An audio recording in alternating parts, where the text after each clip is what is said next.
Whoa, bitchin'. Is this in 3D? No, but your face is.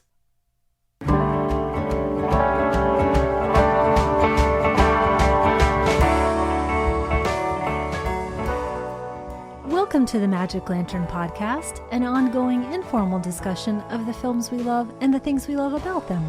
I am Erica Long. And I am Cole Rolane. Each episode of the Magic Lantern will be devoted to one film that we alternately select, and we will discuss why it is significant to us. Just a note, whether the film is a classic or a more contemporary title, this will be an in-depth discussion that will include explicit plot details and potential spoilers. We are at episode 134 today, and we are back to Erica's choice. What are we talking about today? I thought Valley Girl seemed like a totally bitchin' way to kick off the summer. Like, don't you agree? I totally agree. It is from 1983, directed by Martha Coolidge, with Nicolas Cage, Deborah Foreman, Michelle Mayrink, Elizabeth Daily, or E.G. Daily, Cameron Dye, Michael Bowen, Colleen Camp, and Frederick Forrest. It's a story loosely based on Romeo and Juliet about a valley girl and a punk guy from Hollywood falling in love. Now, this is two Nicolas Cage vehicles in a row that you've chosen. Are you just going to keep going until we get to Snake Eyes in that Left Behind movie? Oh my gosh, can we? Let's just do a whole year of that. I do have him in my Ants in the Pants. That's our year-end wrap-up. This is all early Nicolas Cage too, which is pretty wonderful, though. Does he ever give a bad performance? But anyway, I had seen Valley Girl a few times before we went to see it together on the big screen. There was a super fun series that Austin Film Society and a local radio station co-op had done together, Music on Film. And that night turned out to be really special. The house was packed and the audience was all ages and they were totally into it, which was kind of surprising to me. But maybe once we get into the film, it won't seem so surprising that everybody loved it. So are you ready to get started? Absolutely. We kick off with this totally rad helicopter shot from the Hollywood Hills and the Hollywood sign going into the valley. And this is all about mall consumption. Everything is incredibly bright as we go through the credits here. And then we get our valley speak or Val speak immediately. I think my favorite example of that is his brains are bad news. So as we kick off the film, establishing where we are, I wanted to talk about this larger concept of the Valley Girl in pop culture. The Valley Girl is possibly one of the most 80s of all pop culture phenomenon. And when I watch this now, I wonder, is some of this lost on a younger audience or people that are just now coming to it for the first time? I think a little bit of that is lost, though I definitely still see that way of speaking with us. It's just evolved a little bit. And I can tell you, watching the film even today, it makes me want to go back to my own Val speak, which I was definitely guilty of using throughout my life. I stopped using the word like as a discourse marker when I met you. Yeah, because I made you put a quarter in the jar every time you did it. And, then... and we got to $12 million and I had to stop.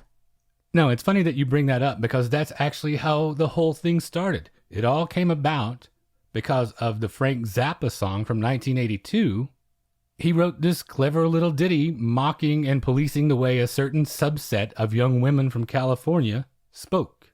At best, that song is about 2 minutes longer than it needs to be, really. You get the idea in about the first 30 seconds, and then it goes on for 5 minutes.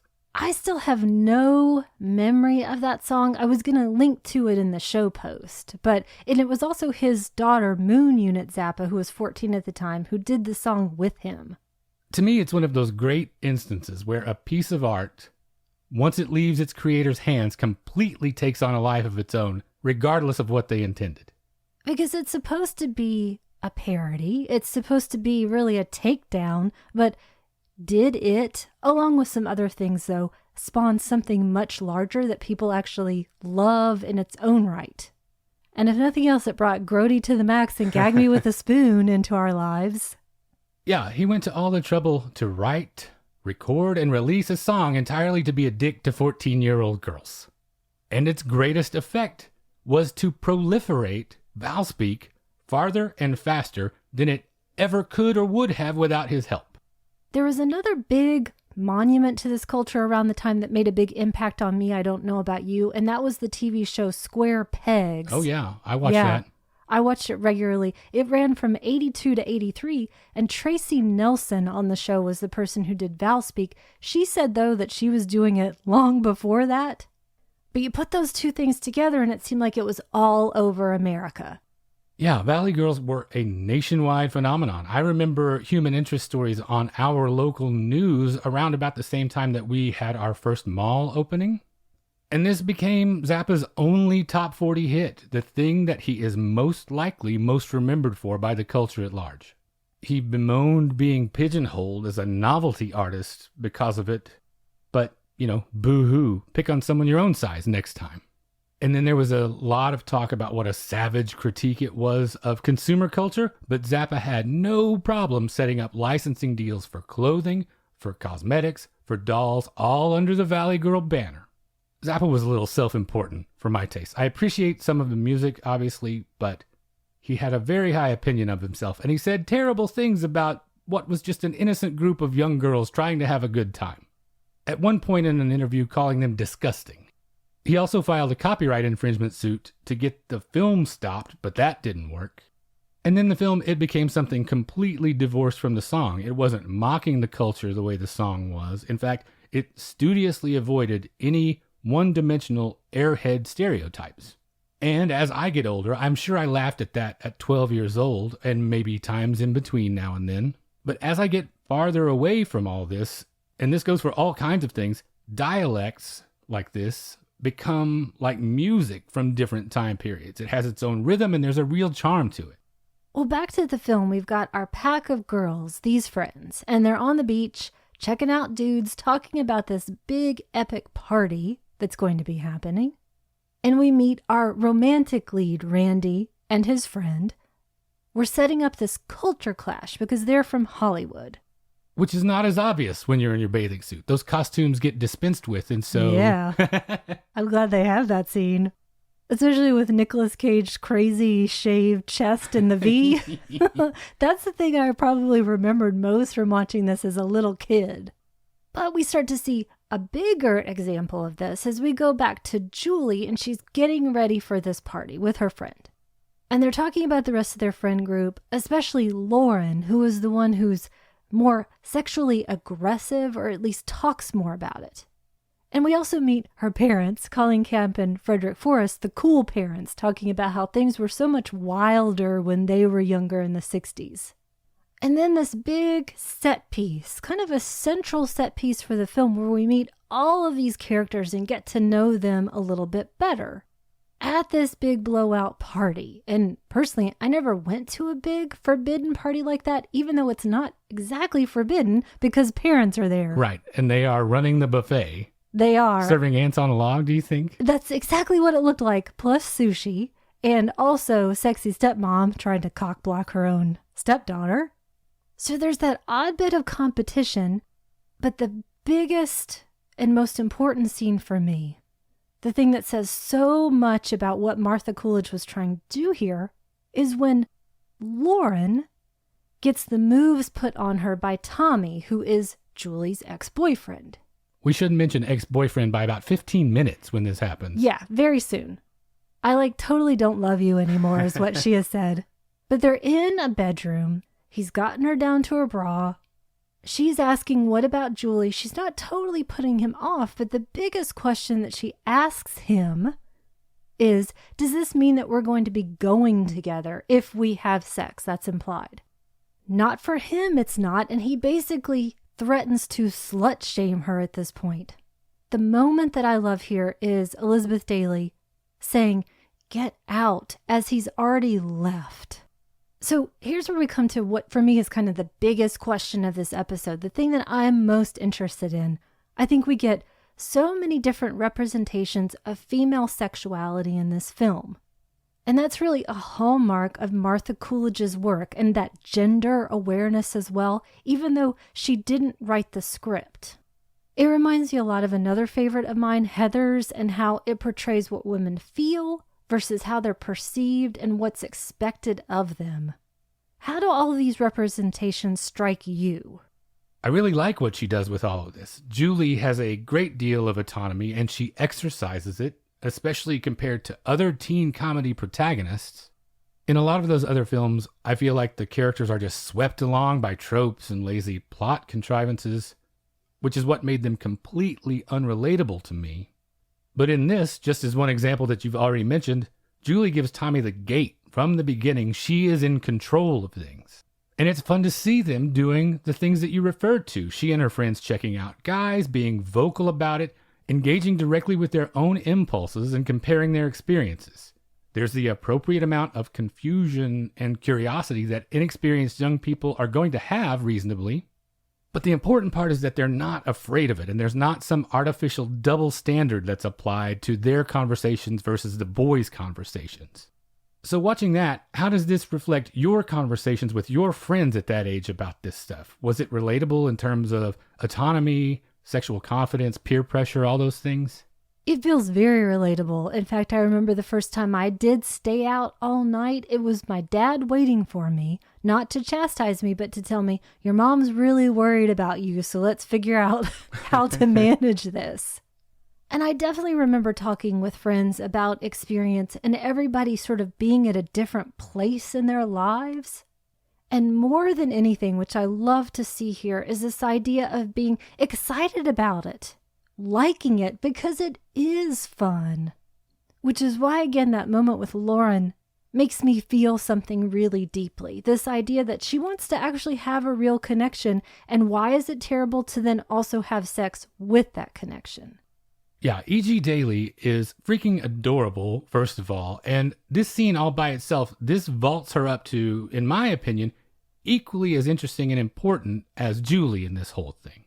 And one of the things that's most interesting about that, I think, is the dynamics of the group and the potential it has to influence decision-making. That's all something I'm very curious what you think about here.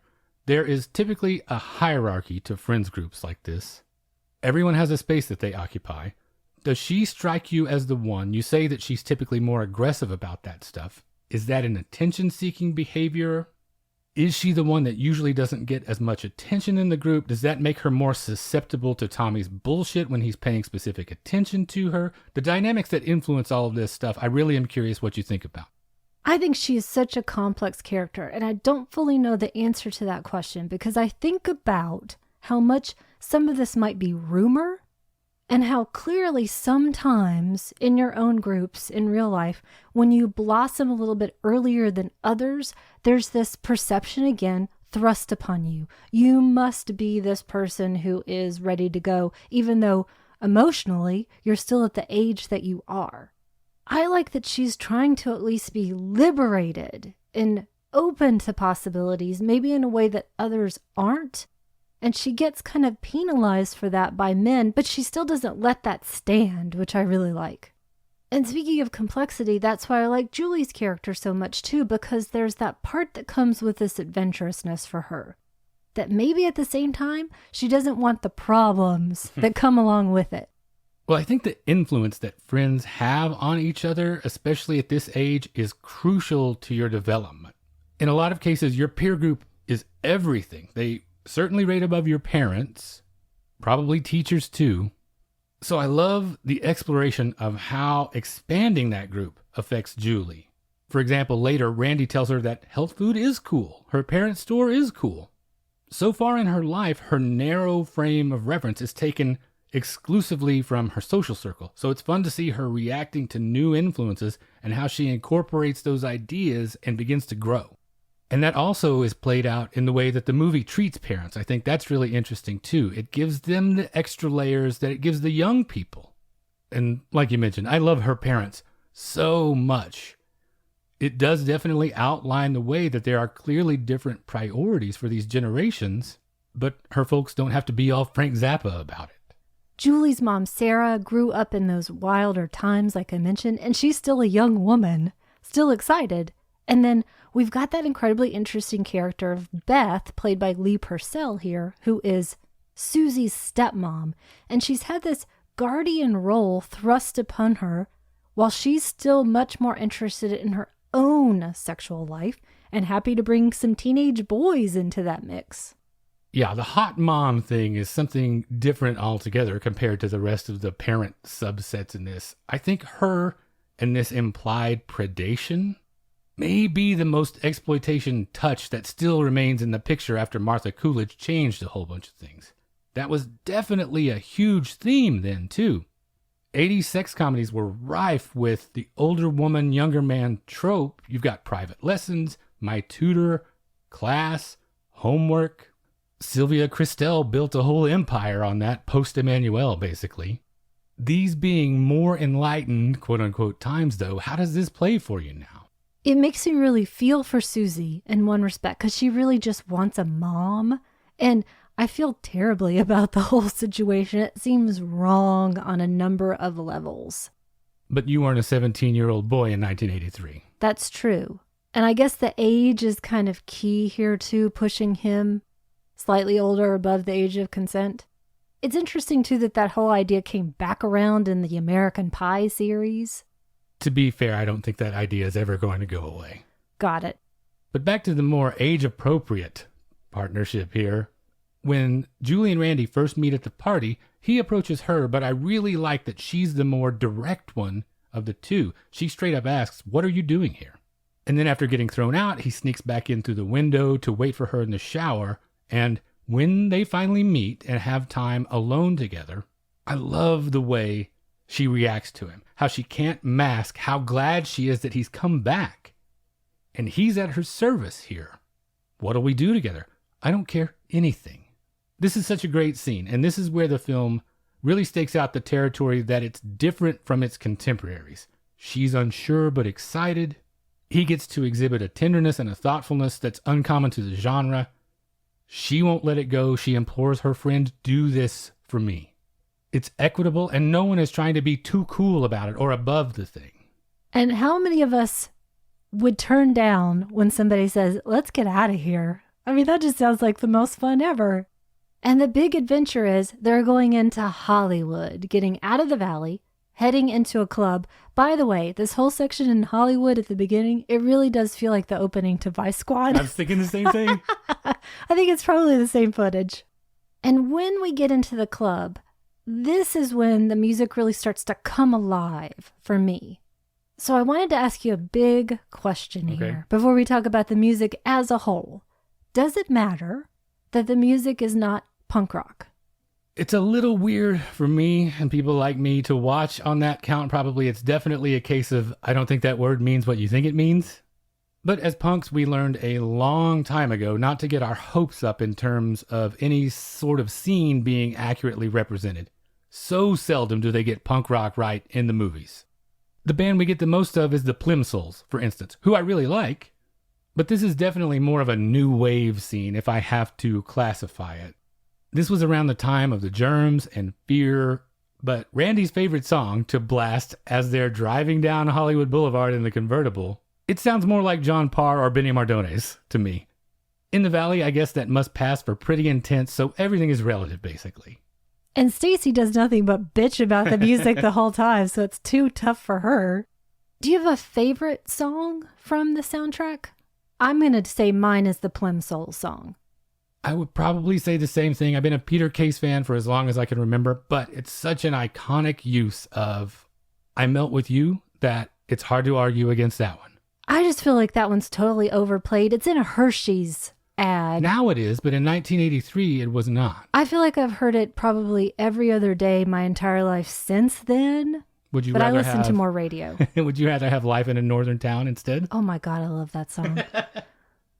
Okay, I almost started singing it, but I won't. But anyway, that's modern English. There's also The Clash, Culture Club, Bananarama, and The Jam. They're in the end credits. Electric Avenue is another song that I remember really well from the time. But Martha Coolidge really spent a lot of time and effort on the music.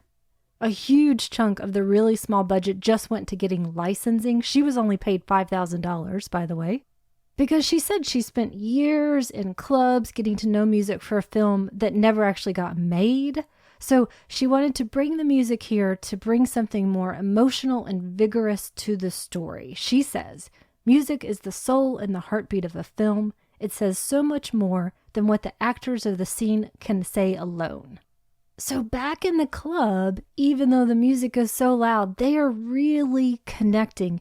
What I love is that he tells her what he feels. And she's confiding to this connection that she feels, and I completely believe it. Because, we talked about chemistry in the last episode in Rolling Thunder. What do you think about their chemistry here? I think it's great, and the thing that I like most is how much they seem to make each other happy.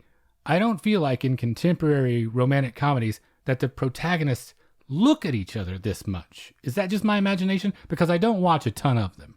I don't think it's your imagination. And what I'm struck by so often nowadays is this idea of, why do these people even like each other? Yeah, the chemistry here is so pure. Deborah Foreman said she still keeps a poem that Nick Cage wrote to her in character in a scrapbook. And this chemistry, it actually extends beyond the main characters and their romance, the camaraderie and the bonding that happened during this production. It reminds me of a film that is about 180 degrees from this picture, but it still has that positive effect on the overall outcome. Over the Edge had a similar thing, where everyone stayed together, spent all this time together, made mixtapes for each other.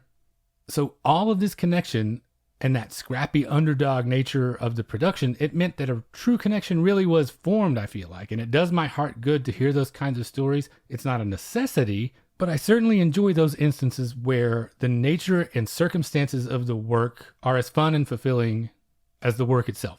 And it really shows in this. And I know a good actor can convey those feelings, but a lot of these performers were just kids, not seasoned actors. So when you can see that connection in their faces, it kind of does a lot of the heavy lifting. Well, Nicolas Cage said he had this enormous crush on Deborah Foreman, so there was practically no acting. Absolutely. And I said this about Linda Haynes in the Rolling Thunder episode, that she could have chemistry with a lampshade, and I think that's true of Nicolas Cage as well. Yeah, Deborah Foreman is just so easy to like. She's so gentle and charming. And of Nicolas Cage, Deborah Foreman said that he started to really kind of scare her during filming because he was bringing up very real feelings for her, in her. She was attracted and intrigued and caught up, and he had great eyes. And you see it too in the parental bond, not even in the romantic bonds. I enjoy this scene so much when she's confiding in her dad, Frederick Forrest. He leaves room for her to explore what she's feeling and all these complications. He gives her an example from his past so that she can actually relate it to him. I like how she says, I know all about that stuff, in that very teen way that she doesn't know all about that stuff, but you still have faith in her. So he doesn't interfere. The question I have about this scene, though, why do you think it was important for this to be a conversation with Dad instead of either Mom or both of the parents? That's something that I can personally very much relate to. Maybe that is a trope, but this idea of a father-daughter bond being something that's very real, it's something that I've always felt. I know my sister and my dad are like that too, for sure. So I really like here that because this is a women's story in a certain aspect, we have all of these increasingly positive reflections of men in her life.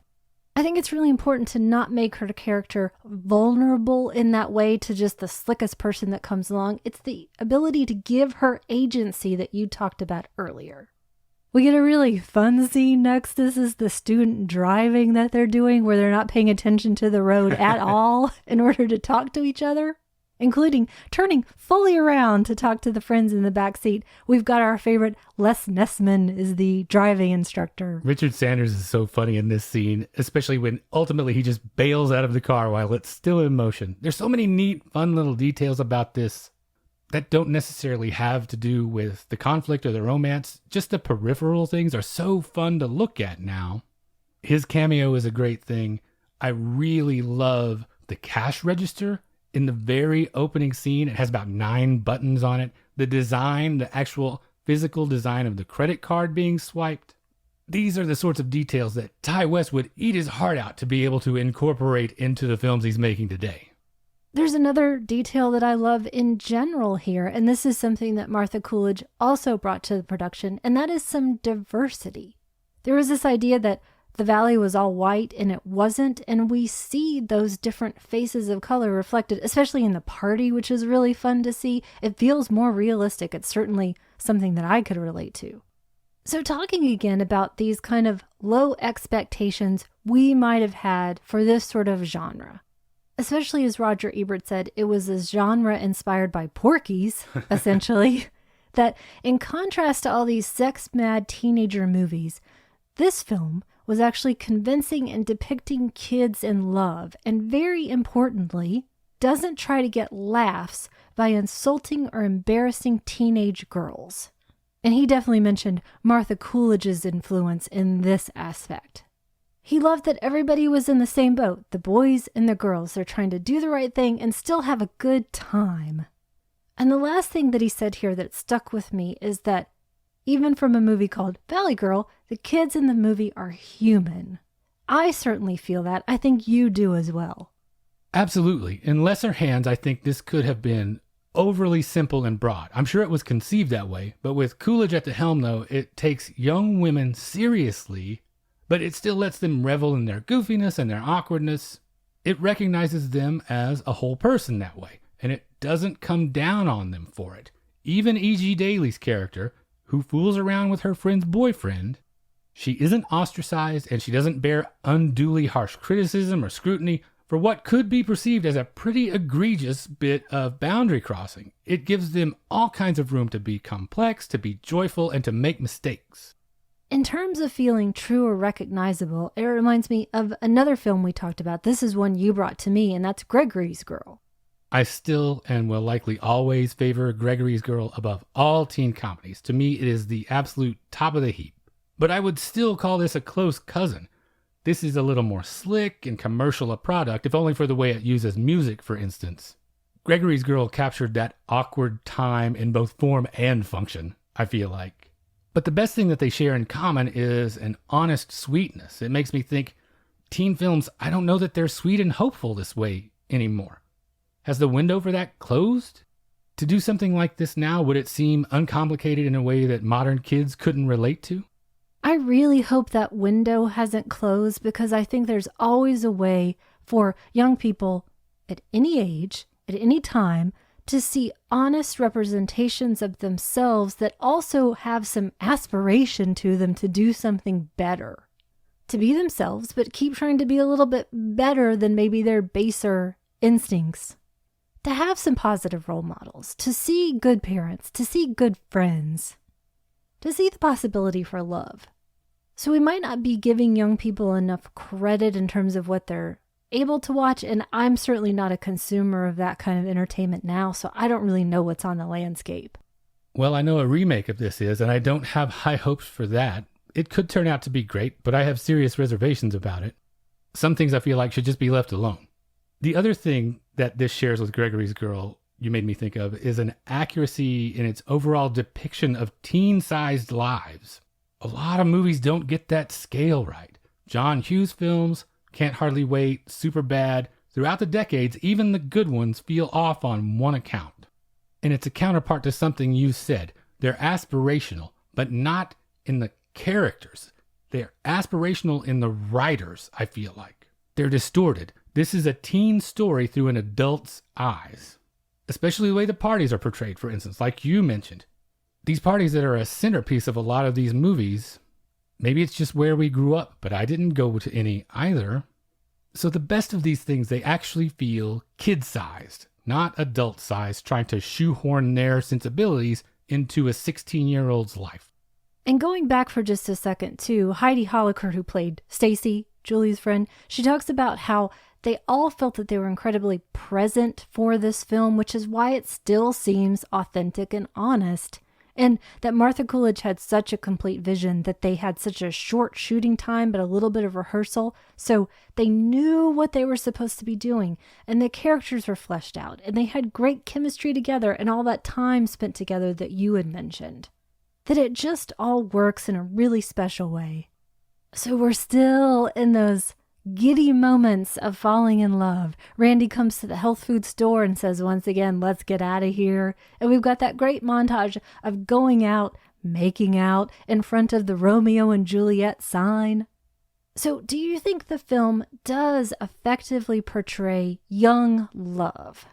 Which we probably answered, but I wanted to hear if you had other thoughts.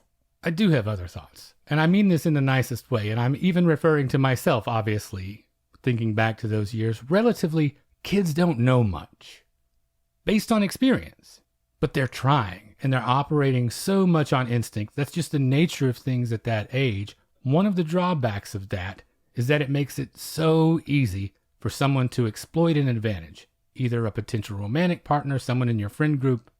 It could be having even slightly more experience with a thing or knowing a certain piece of information that not everyone else knows. For instance, Julie's friends think they are doing her a favor, intervening on Tommy's behalf, discouraging her interest in Randy.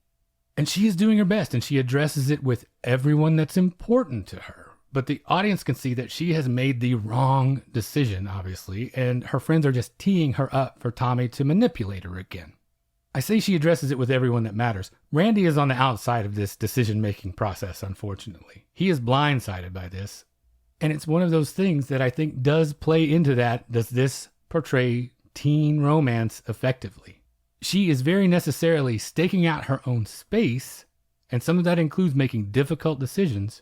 So the film really nails that mercurial nature of those things. When he comes to her door, who is she mad at? Because he's not doing anything different from the day before when she was just fine with this behavior. It's a very realistic portrayal of the way your heart betrays your head and vice versa at that age. The same for me. I think that emotion and excitement and uncertainty are captured, and especially for those young people who are trying to figure out who they are and what they stand for. And that's why it seems like Randy just shines through here. He's never afraid to speak his truth. And I think Martha Coolidge said something really appropriate as well, that the film is not about marriage. It's about love and growing up and differentiating enough to love. And it's eternal, right? This goes all the way back to this source material that it's loosely based on. The power of this, the lasting appeal, is that it's addressing this eternal divide. Townies and college kids, the other side of the tracks, Romeo and Juliet, like the Marquis says. And in Romeo and Juliet, it's Romeo who's the one who had just broken up with somebody moments before and then falls in love seconds later with Juliet. In 1983, I understood the broad strokes of all that, being in a small town in Oklahoma at the time. What I didn't specifically fully get was the valley and the significance of that. I knew, based on what the movie was telling me, was that I was definitely more a Hollywood guy based on these partygoers and the music. I probably wouldn't want to go to the valley either. I'm probably more of a Fred than a Randy. I, though, definitely would have been one of these weirdo party crashers. They don't fit in, they fight, they get tossed, but not before Randy is smitten with Julie, obviously. In the same way that I say sometimes that horror is a conservative genre, this whole thing strikes me that way too. Both sides of this are very conservative in a sense. Fred says she's not one of ours. So players on both sides are working to maintain that divide, to preserve the status quo. So in addition to navigating young love, which is already turbulent enough on its own, they also have to struggle against everyone who wants things to stay the comfortable way they always have been. They're both on the outside of their comfort zone with this. But of the two, I have a question for you. Does she have more growing to do? And I say that based solely on the perception that hers is the more bland, sheltered existence, right? Does it come across that way to you? I think they both definitely have growing to do, but yes, I agree. I think she's the one who needs to get outside a little bit more. Because punks are passionate, right? Which inclines them to be natural-born romantics, and certainly new wavers are with those big ruffly collars. Comparing the two, I think Randy just has more access to exotic venues, or at least he avails himself of them. That phrase I keep thinking about, the other side of the tracks, it typically connotes one-way movement to me. The good girl crossing over to the more dangerous side. Often there's not mobility available in the other direction. There are other forces in play that would keep you in your place if you are from that side. One of the things I love about this, though, is the way that it's presented, that it's equitable in each direction. There's mobility for each of them to enter into the other's universe. There's trepidation on both parts, and you can definitely see that in Julie and Stacy's faces when they go out for this joyride. But both sides are feeling out these boundaries and trying to figure out how all of this fits into their worlds. My friends will freak, Stacy says, if anyone finds out about this. You don't have places like this club in the valley, I guess. We go normal places with new clothes. It's an amazing time, though, when you're breaking out of your shell and you're confronting these ideas that you feel like might be for you. You don't know yet, but you need to try them on. And the way that the film handles this idea is one of the things that I think it does best. When Julie asks Randy, one of my favorite things, what does it take to be so free? Her delivery is the perfect mix of genuine inquisitiveness about this and also gently poking him to show that she understands that at least a little bit of what he's doing is adolescent bravado. The important part, though, is that she innately knows and communicates to the audience that there is a way to make all this real. That's already intoxicating enough, and you add hormones to that, and it's a freight train, basically. Maybe I just respond to it because this is my type. I had a big crush on her, like I said. Michelle Mayrank, too, same thing. Smart girls are where it's at, and you'll get more of that in my recommendation. Well, actually, you just saying the status quo and the people interested in maintaining it brings me to my next question. So Hollywood definitely had a code of its own. The producers required Martha Coolidge to show female breasts at least 4 times in order to make the movie as appealing to young men as young women. Now, she found a lot of loopholes around this, which I will get into. How do you feel about that requirement, and then how she said about making that happen? You being one of the young men referred to. Yeah, you're absolutely right that it began as true exploitation material. It's a drag to think about there being a quota of nudity that she had to meet to get or keep a job. I am all for sex and nudity in cinema, in all art for that matter, but this banal commodification of it and making it fit into your spreadsheet with so many instances is just lame. And this is one area that's never equitable. Do you think that James Ivory had to sign off on making sure there were 4 dongs in a room with a view? I hope so. But Martha Coolidge, she brilliantly turned this producer's plan against them as much as she could. Like everything else in the movie, it feels absolutely real. She minimized the amount of time that the shots took up. And more importantly, there's nothing pandering about the way she frames the scene. It's clearly a case of the director seeing the potential in the material that no one else does. Because she said they didn't say how long the shots were supposed to be, which was not smart of them. And they didn't care how it was supposed to be done. They just wanted to see them, and they shook hands on it. And she says that once she showed them the finished film, they said, oh, it's a real movie, and were delighted about it and no longer thought about, did we actually see it 4 times? Which, by the way, they saw maybe 3 in a frame of a 4th, and it's not presented as titillation. And even as a young person, when I did pay attention to those sorts of things, I never came away from it remembering the breasts. So I think she succeeded. Yeah, and that whole it turned out to be a real movie thing, the budget was pennies compared to the high-profile teen comedies of the time. But I think this is where Coolidge really shows her strengths. Every single penny and then some ends up on the screen. You can see all of it. It made its money back on the opening weekend. It turned out to be about as far from Porky's as you could get, fortunately. It has a universality, that timelessness of the Romeo and Juliet thing. It's obviously not as lofty, but you can't exactly call it a low comedy.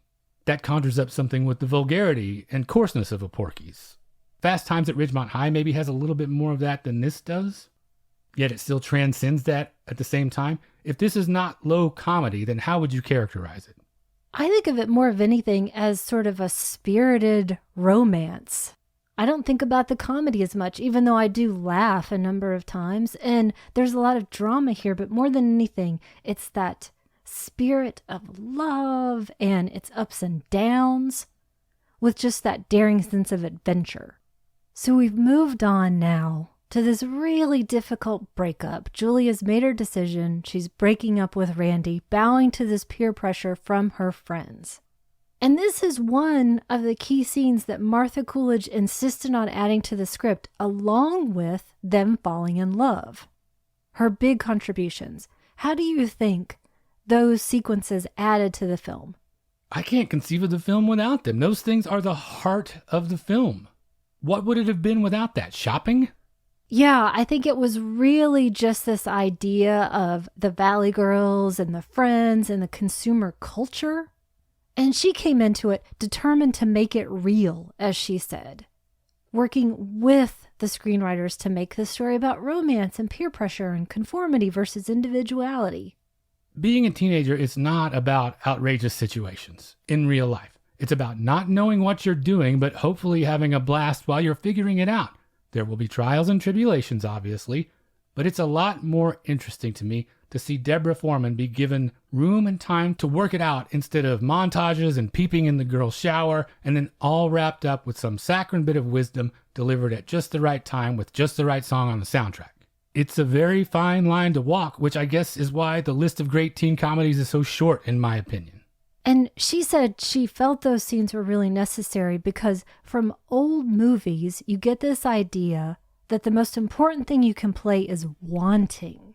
The electricity, the eye contact, as you mentioned, how much they look at each other. And she wanted for Randy and Julie to have that great desire and electricity together. And you really feel it. You feel like Randy is heartbroken. You see him acting out. In this state, he's bound to make mistakes, but he doesn't give up on her. He keeps showing up where she is, providing us with arguably the funniest line in the whole film, the one we did with the opening scene. Totally. But I completely believe, with all of this, even with him showing up and being funny, that it's ripped his heart out. Evidently, the important piece of direction that Martha Coolidge gave Nicolas Cage there, because they were all really struggling with the scene, is you are hurt but not defeated. And he says that he's carried that with him even in other work. And Deborah Foreman talked about having a really hard time too, that she didn't actually want to be breaking up with him, which I think you can see. She didn't want to go there. She didn't want to predestine herself. And then without those scenes, it would just be sort of examining the culture, but less about the people and what they feel. And Nicolas Cage definitely shines in this scene. It was his improvisation to mix the profanity and the Valley Girl slang when he's yelling at her. And he said that he thinks this is one of his best films. Do you agree? There are two major poles of the Nicolas Cage experience. There's the extreme ends of the spectrum that are the completely outrageous and then the completely sincere. And this is absolutely one of the best performances at the sincere end of things. I would throw Moonstruck in there and Birdie too, which I think is one of the most underrated films of the 80s. For Birdie, I guess he prepared by wearing bandages on his head for a long time. For Valley Girl, he slept in his car during the whole shoot. Well, even sleeping in his car, he took that direction to heart, because echoing the earlier scene, Randy and Fred decide to crash the prom like they crashed the party. He is down, but he is not defeated. And then things get sewn up in, I think, pretty typical teen comedy fashion. We have the big showdown, the coronation, everything ends up all right, and then, exclamation point, there's a big food fight. The fun Josie Cotton performance here. I think, though, what still sets it apart is the way it maintains its tone even as their limo hits the freeway. She's exhibiting this bright curiosity and confidence at the prospect of heading to the hotel suite with him, and he's a little sheepish and happy to be in her presence again. Now, how do you feel about the idea that this is apparently what she wanted all along, but just didn't know how to get there? This idea that if Randy hadn't initiated all this, she would likely be in this limo on her way to the hotel with Tommy. Is her confusion in all this reasonable? I think she's let herself down, and then therefore the audience, by making this dumb choice and not really feeling it the whole time. She's got to man up. She's got to woman up here and be better than herself to go in the right direction. So for conflict's sake, that's why we have it, but I could have just used, let's go ahead straight to the motel room and just had nothing but up, up, up. Conflict is the essence of drama, though. I guess so. Bloody but unbowed. I meant to say that earlier. A little Shakespeare for you. I do love that as he takes her away, she's smiling. And she's still smiling in the limo. This just feels so incredibly positive to me. I love ending on that note. So we've talked about this a bit as we've gone, this kind of guerrilla nature of the production. the smaller budget, the short shooting schedule, spending all this time together. The actors mentioned they had no dressing room, so they got dressed together on location, including on a dirt floor at the Central Club, along with the band. And that reminds me kind of a bit of Smithereens by Susan Seidelman, which we've discussed in brief on the podcast and also in a bonus episode. And then just in general, that leads me to this concept of women directors around this time. You already mentioned Fast Times at Ridgemont High. That was an Amy Heckerling film. But even the huge financial success of Valley Girl compared to its budget and the success of Fast Times at Ridgemont High, it didn't open up the gates for female directors, even though they were cheaper to pay. Even with Martha Coolidge's success with Real Genius after this. I have this crazy anecdote that I wanted to share with you. So she became, in 2002, the first woman elected president of the Directors Guild of America throughout its 66-year history, first woman. She had been told that back in the 60s, the president at the time would address the membership, "Good evening, fellow directors and Mrs. Lupino." She had been told throughout her career, starting back at NYU, that she couldn't be a woman director because there weren't any. And she started off in documentaries because there was a lack of money. She had an issue with a screenwriting teacher, and she just felt like documentaries were a great way to tell the stories that she wanted to tell. Have you seen any of these three? She has David Off and On from 1972, which is about her brother's experience as a drug addict. She's got An Old-Fashioned Woman from 74 when she interviews her grandmother. And then I think kind of the biggest one, Not a Pretty Picture from 75. She tries to come to terms with having been raped in high school. And she casts actors to play herself at 16, her friends, and the rapist. And she has filmed the rehearsal process and stops things to talk with the actors. It sounds pretty amazing. No, unfortunately, I haven't seen any of those, but you just shot them to the top of my list for sure. All of my favorite teen comedies in the 80s were either made by women or Savage Steve Holland, basically. John Hughes never did it for me. I saw all of those at the time. They were ubiquitous, but there was something about those that made me feel like I was constantly being sold to. Felt gross. They weren't trying to tell me anything about being a teen that I could relate to, and it reminds me a little bit of Thomas Doherty's definition of the teen movie. I'm paraphrasing here, but it's where the decline of classic Hollywood and the rise of the privileged American teenager intersect. And I am leaning heavily on the privileged American teenager part of that equation when I'm talking about John Hughes.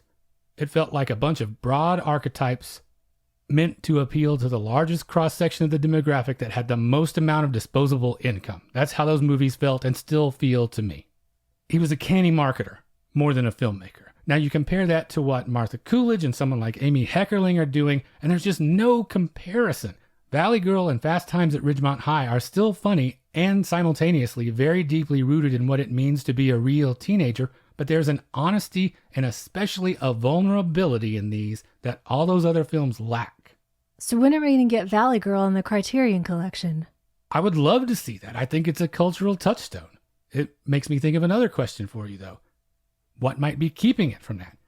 Do you recall perceiving this as a girls' film, quote unquote, at the time? I don't think I did. I don't think it occurred to me in those terms. It didn't occur to me either, and I think Coolidge is a genius with centering her films on women and their experiences in a way that doesn't alienate the kind of dumbos that think they don't want to see a film about those things. Unless there are 8 breasts in it.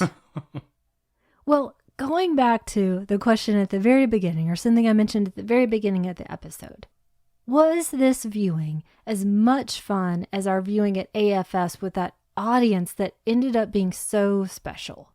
You know me, nothing compares to the theater experience. I missed out on that in 1983. I saw this on VHS back then. But a good audience, it just makes all the difference in the world. When we went to that screening of this, it was completely packed, like you said, and I think the split was pretty close to 50-50 men, women, maybe edging toward women a little bit. But everyone was just there because they love this movie, and so it's such a great environment to see it in. It makes such a difference. Listening to modern English in the theater was really great. We always stay until the lights come up, regardless of the film. But this is a really great credits watching experience. You get to sit there and revel in being young and in love. It was so fun. Yeah, that was the kind of night that you can't recreate. I'm so grateful that we got to see it that way, even though, with those special circumstances aside, I still watch this film with a great big smile on my face. It has such a warm spot in my heart. I don't think that's ever going to go away. Well, do you also have a warm spot in your heart for a recommendation for us? I totally do, dude. And in honor of the third installment coming out in August of this year, I chose Bill and Ted's Excellent Adventure from 1989, directed by Stephen Herrick with Keanu Reeves, Alex Winter, and George Carlin. It's about some San Dimas dudes who travel through time to gather major historical figures for this big high school presentation. Because if they don't finish high school, there will be major negative consequences for all of humanity. It's not historically accurate, but who cares? Even Joan of Arc wants to go to the mall. It's super fun and ridiculous, and I'm delighted they've made another one, and I plan to watch it. What did you pick? I picked another Martha Coolidge, Real Genius from 1985. That stars Val Kilmer, Gabriel Jarrett, Michelle Mayrink again, William Atherton, Robert Prescott, and John Grice. Deborah Foreman pops up in it again, too. It's about a science whiz who's the new kid on campus and gets paired up with a freewheeling upperclassman to unwittingly work on a weapon for the military, and a lot of brainy hijinks ensue. If Valley Girl is your Martha Coolidge movie, this is my Martha Coolidge movie. Finally, after enduring years of teen comedies that were about the dumb kids, they made one populated almost exclusively by the smart kids. I was home. I love that it works within the time-tested bounds of campus comedy, but like Valley Girl, Coolidge bends those to her own ends a little bit. Casting Val Kilmer was a bit of genius, no pun intended, because it really capitalizes perfectly on that part of his personality that borders on arrogance, but is fully justified by the intellect that backs it up. I fell in love with Michelle Mayrink, obviously, and all of her brainy quirks. And it even has a high IQ twist on the campus classic food fight finale when they turn William Atherton's house into the world's largest Jiffy Pop container. They made popcorn for 3 months to fill up that house, by the way. Pay tribute to their popping dedication and watch this movie. So once again, that's two great recommendations, Bill and Ted's Excellent Adventure and Real Genius. And that brings us to the end of episode 134. If what we do here is valuable to you and you would like to support that, we would certainly love for you to check out our Patreon at patreon.com/magiclantern. The $5 a month level gets you access to a big backlog of bonus episodes, and those come out on the Mondays alternating with regular episodes, so you never have to go a week without new Magic Lantern in your life. If you would just like to get in touch with us, you can reach us via email at magiclanternpodcast@gmail.com. We're on Instagram, Facebook, and YouTube. Just search for Magic Lantern Podcast on any of those platforms. We're on Twitter at Lantern_cast, and I just wanted to take a second to say thanks to everyone who has shared the show or given us feedback since last time. Laura Cannon and the Fatal Films Podcast, the fine gentleman at Fuds on Film, Archie Hanna, Michael Cannon, and Keith Rich. If you're sharing the show or talking about us, please make sure to tag us so we can say thanks. We're on Apple Podcasts, Google Play, Stitcher Radio, Spotify, just about anywhere you get your podcast, you can find us. If you'd like to leave us a rating or review via any of those services, we would certainly appreciate that. And finally, you can find all of our episodes, including supplemental material, at the website magiclanternpodcast.com. And thank you for listening to the Magic Lantern Podcast.